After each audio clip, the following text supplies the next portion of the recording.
sejahtera pemirsa budiman, bahagia jumpa kembali saudara dalam Dimensi Iman Kristiani. Acara yang melalui pelayanan media Antioquia Pama, kami rancang, kami kemas, kami siapkan khusus bagi saudara, guna gali pertanyaan, cari jawaban dan bangun pemahaman perihal berbagai fenomena dalam keseharian kehidupan kekristenan kita. Saudara, topik yang akan kita angkat hari ini adalah topik yang barangkali jadi topik yang berkaitan dengan kita semua, alami sakit dan hadapi kematian. Dan untuk itu hadir secara khusus hari ini ketiga narasumber kita. Kita sapa dulu mereka pemirsa. Shalom Henry. Shalom Anis. Shalom An-An. Shalom Anis. Shalom Lani. Shalom Anis. Pemirsa, secara khusus Lani adalah saudara kita yang kini bermukim di Belanda dan sedang berkunjung ke Indonesia. Kita undang Lani untuk berbagi kesaksiannya bagi kita dan kita akan dengarkan itu kemudian. Namun sebelum kita sampai ke sana, tentu saja hadir juga bersama kita Pendeta Bigman Sirait untuk jawab semua pertanyaan yang kita gali bersama-sama. Shalom Pak Bigman. Ya, salam Anis. Salam pemirsa yang kekasih. Topik yang menarik untuk kita berbicara tentang sakit. Tiap kali kita sakit, satu kata yang kita ungkapkan, mari berdoa. Kita cari pendeta, khususnya yang disebut sebagai orang yang punya karunia penyembuhan. Lalu kita berdoa, dan kalau sembuh kita akan berkata, Allah Maha Kuasa. Tapi kita lupa, kalau andai kata tidak sembuh, apakah berarti Allah tidak Maha Kuasa? Pertanyaan menarik bukan? Yang mungkin seringkali terabaikan. Atau kalau berdoa lalu umur panjang, wah memang hebat dia lolos dari sana. Lalu kalau mati, apakah juga berarti Allah tidak berdaya menghadapi penyakit itu? Kalau sembuh lalu dikatakan iman orang itu kuat dan yang doakan luar biasa. Lalu kalau tidak, apa jadinya? Wah, ada banyak hal saudara yang memunculkan pertanyaan justru karena kesimpulan yang kita buat. Karena itu memang perlu berhati-hati.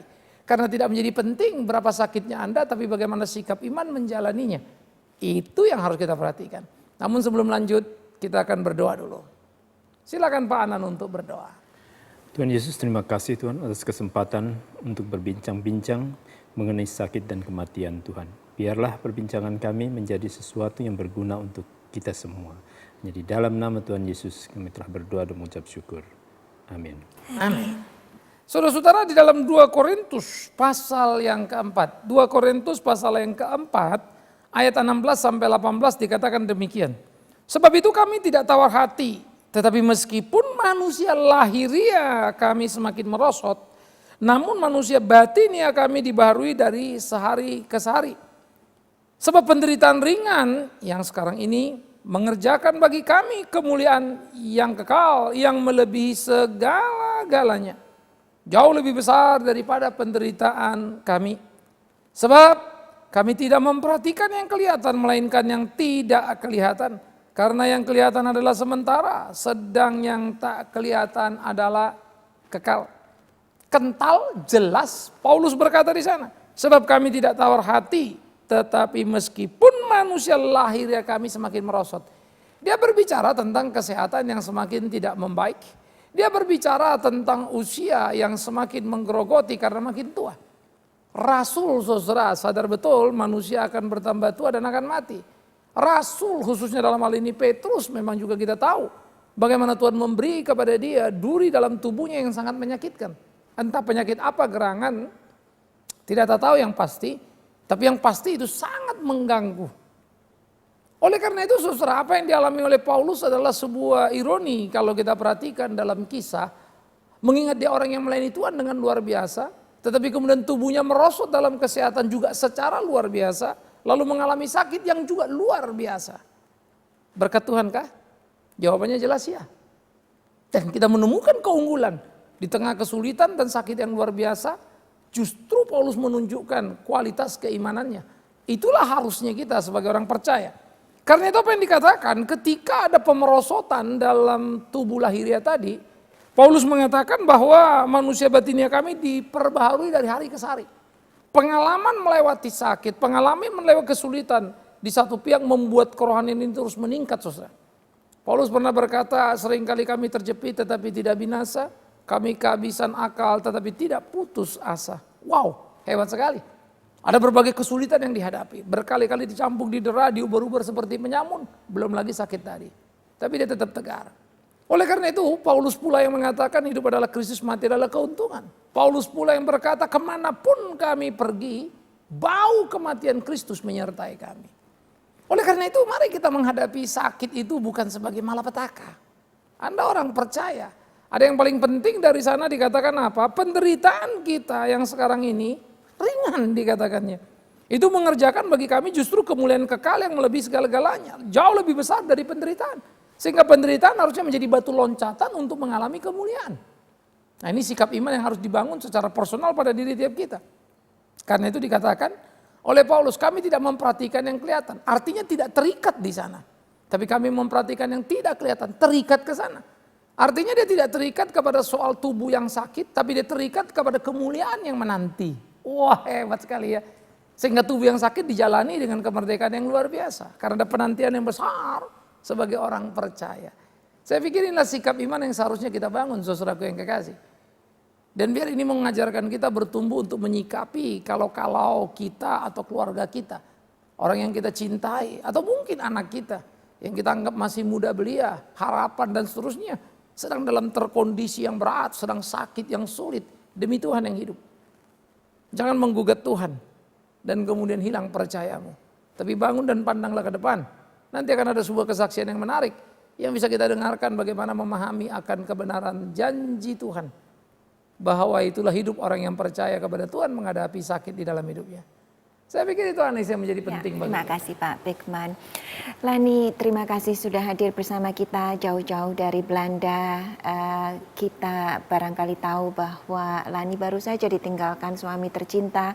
Tapi terima kasih jika Lani mau berbagi kesaksian ini buat pemirsa semua. Kita yakin itu juga bisa jadi berkat buat mereka sebagaimana itu sudah jadi berkat buat kita semua. Silahkan Lani. Pertama-tama terima kasih dan puji syukur kepada Tuhan bahwa kesempatan ini saya akan bagikan kepada para pemirsa dan untuk kita semua bahwa Tuhan adalah segala-galanya bagi kita. Saya mempunyai pengalaman bahwa suami saya menikah dengan seorang Indonesia juga di Belanda. 25 tahun kami menikah, tapi tiba-tiba dia mendapat sakit kepala yang hebat sehingga jalan juga tidak mempunyai satu keseimbangan dan dia tidak pernah sakit sama sekali selama saya menikah 25 tahun. Tapi pada saat itu adalah saat yang sangat sedih pada hari itu dan saya katakan kepada dia bahwa kita harus ke dokter. Pada saat itu juga dia ke dokter dan dia harus ke rumah sakit dan rumah sakit memvonis dia akan mati. Karena dia mempunyai kanker otak dan mempunyai flek, 16 flek. Tapi di situ saya melihat saudara-saudara, kalau kita di dalam Tuhan, yang sakit tidak merasakan sakit dan dia hanya mengatakan, kalau wonder datang hanya 1 detik saja. Jadi dia mempunyai satu pengharapan selama nafas dia hidup. Dan saya berterima kasih kepada Tuhan juga bahwa karya Tuhan indah sekali di dalam hidup ini. Dia tidak menghujat nama Tuhan pada waktu dia sakit. Dan dia tidak pernah menangis sampai menggaung-gaung bahwa dia akan mati. Tapi hanya dia mengatakan kepada saya tahu kalau saya mati saya akan kemana.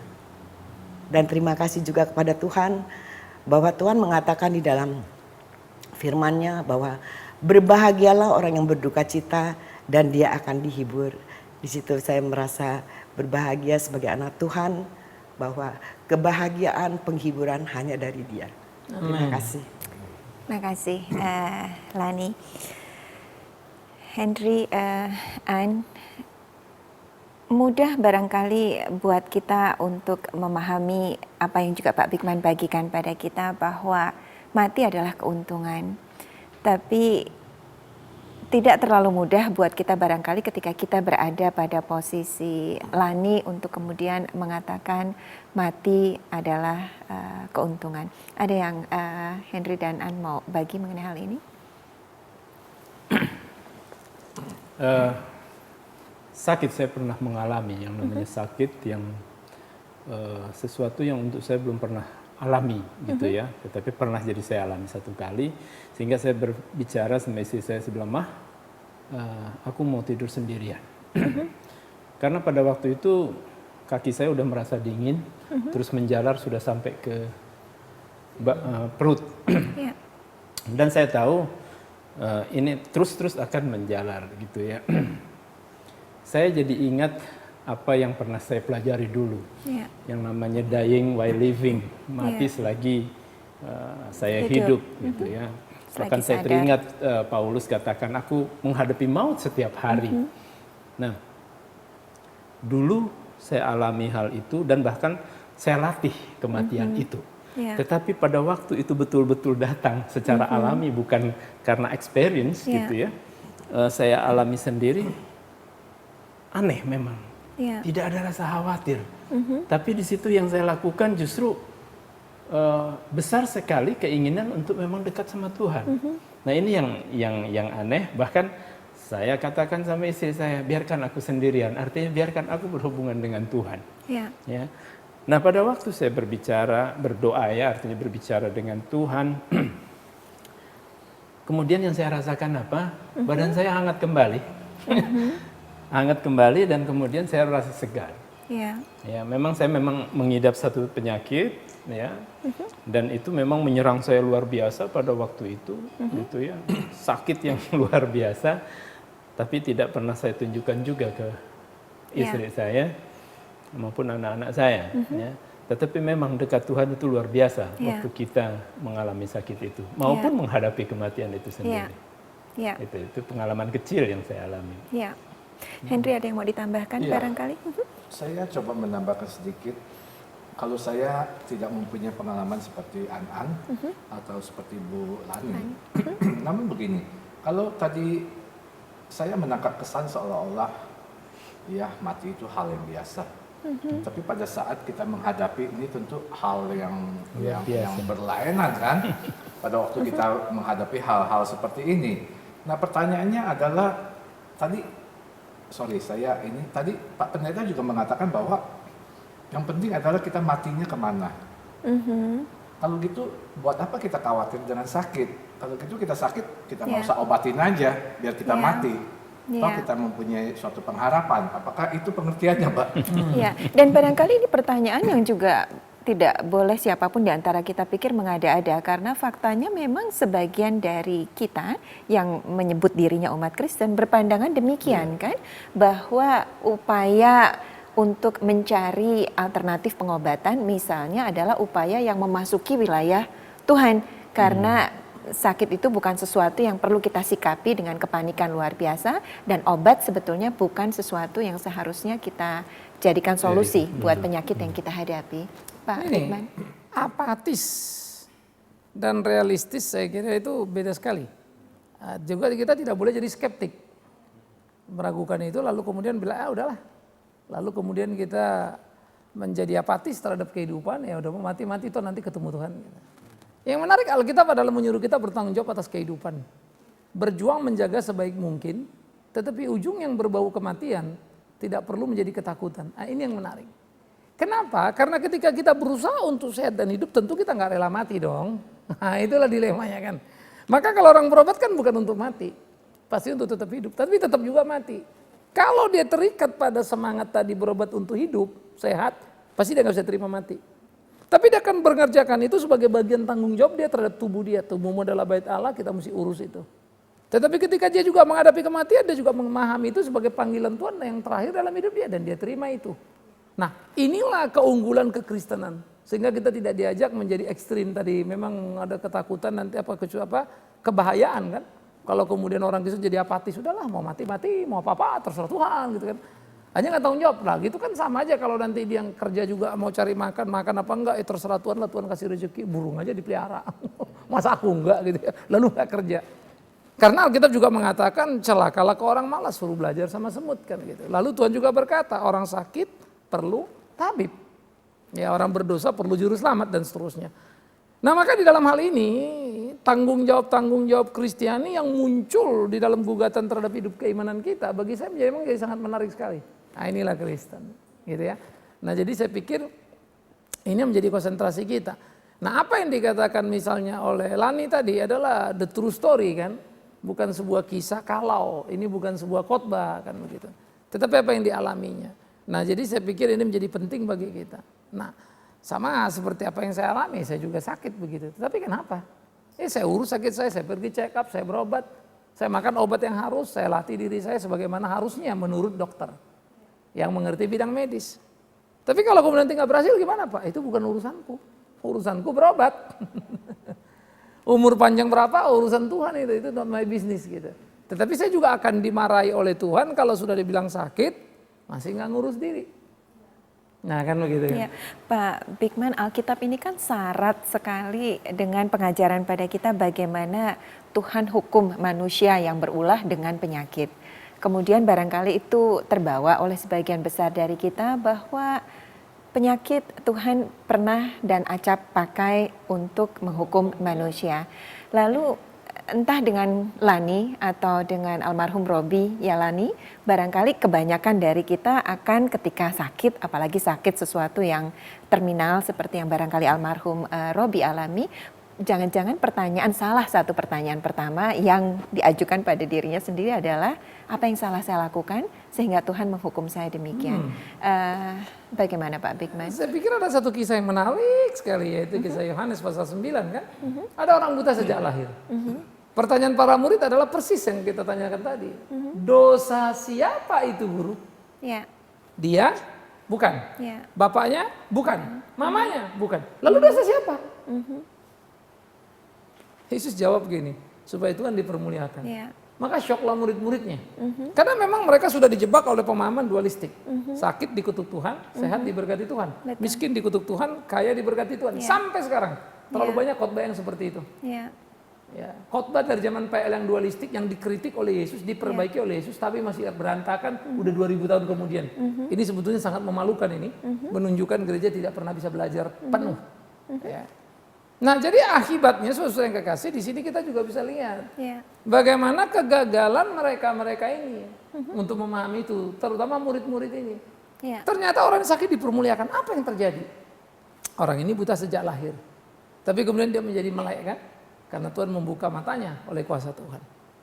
Lalu ahli-ahli Taurat sempat marah sama Tuhan, tetapi kalimat Yesus begini, untunglah orang ini buta. Dalam kebutaannya dia melihat. Artinya kebenaran Tuhan. Dia bertemu dengan Tuhan Yesus, mengerti kebenaran. Ya. Kamu melek, sayang. Jadi kamu tidak melihat. Waduh, ini terbalik-balik gitu ya. Karena mereka tidak melihat kebenaran pada Kristus. Mereka mau melawan Yesus. Jadi kalau kita melihat, ya jelas beruntung orang melek lah daripada orang buta. Tapi kalau melihat totalitasnya, Ya. benar juga ya. Dalam kebutaannya dia menemukan Tuhan, dalam meleknya orang ini melawan Tuhan. Ya. Lah, mendingan buta tuh. Tetapi kalau disuruh memilih sebagai manusia tadi, waduh, ya kita pilih melek lah. Ya. Gimana ya melek memuliakan Tuhan kan begitu kan? Ya. Tetapi artinya yang mau kita katakan, gugurlah semua pemahaman yang muncul di kalangan orang-orang Yahudi pada waktu itu. Jadi jangan lupa pada waktu itu kan banyak rabi. Ya. Jadi ajaran-ajaran juga seperti sekarang banyak denominasi gereja, gitu kan banyak warna pengkhotbah, sama aja gitu. Ya. Jadi munculnya juga hingar-bingarnya itu ya begitu. Jadi memang kalau kita hidup di satu tempat yang percaya begitu ya kamu dosa apa ini? Langsung ditanya dosa apa bukan sakit apa.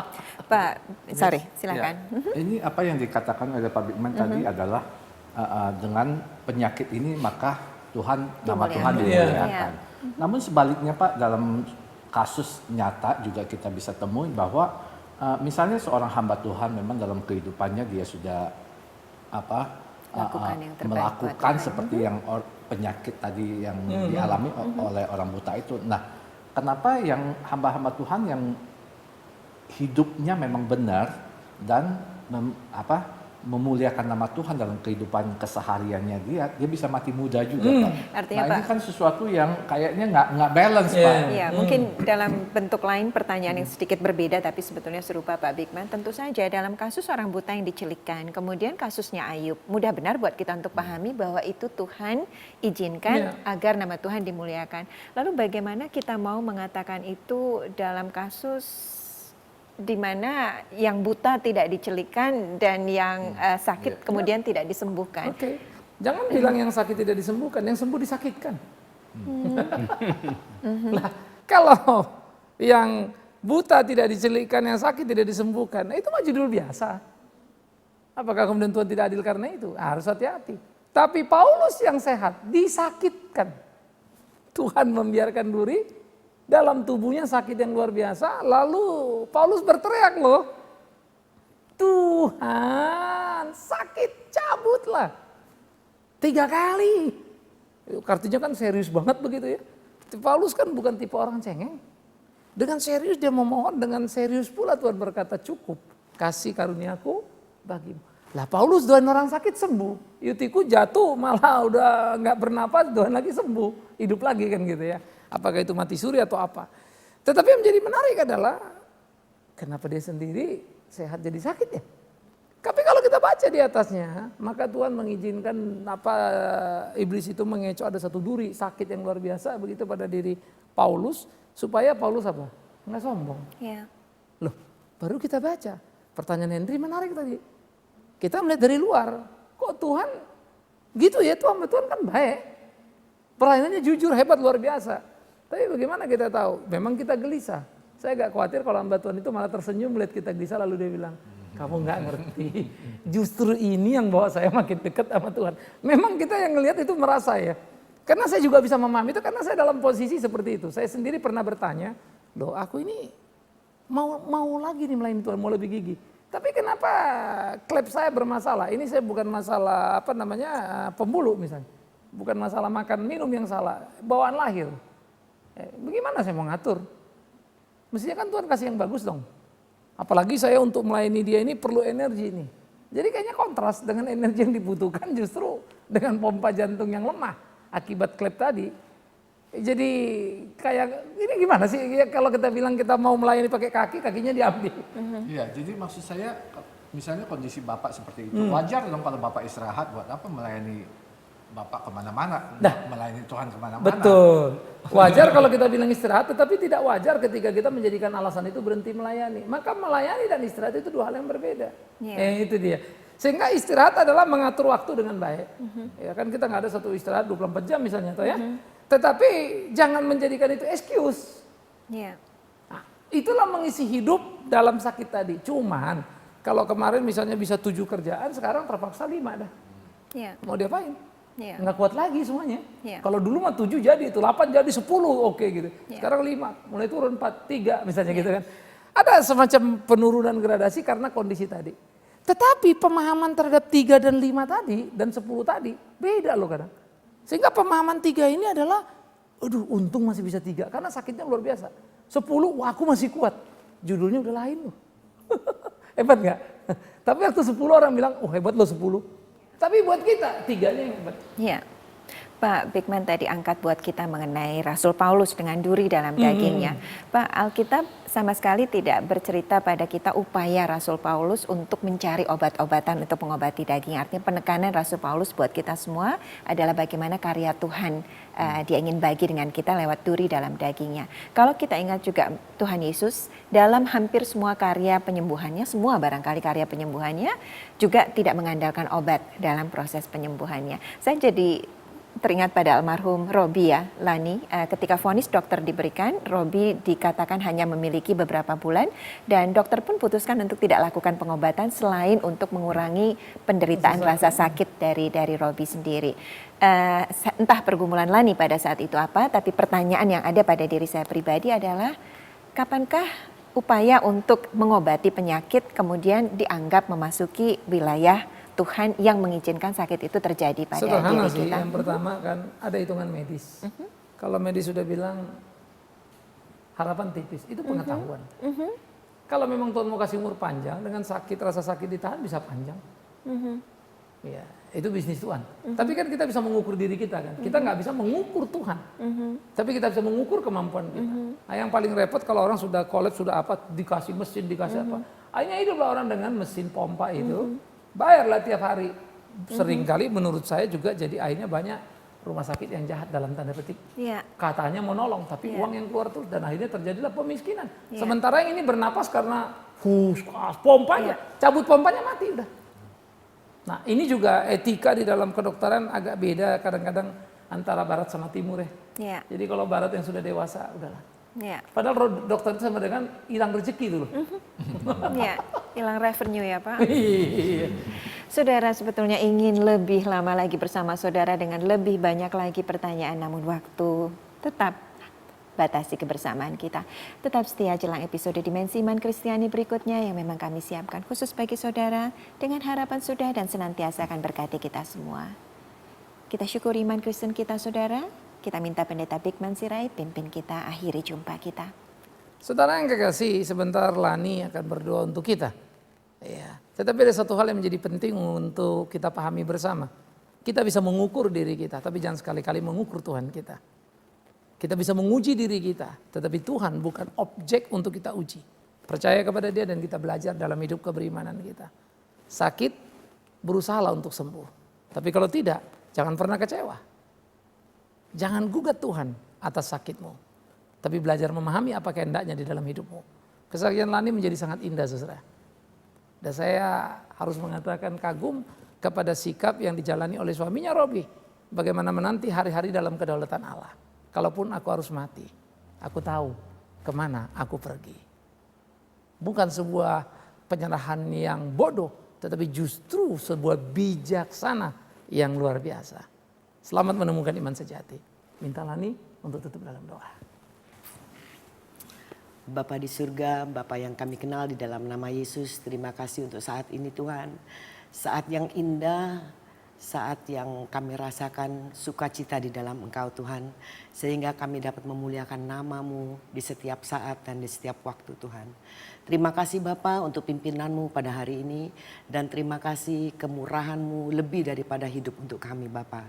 Di dalam nama Yesus kami berdoa dan mengucap syukur. Amin. Amin.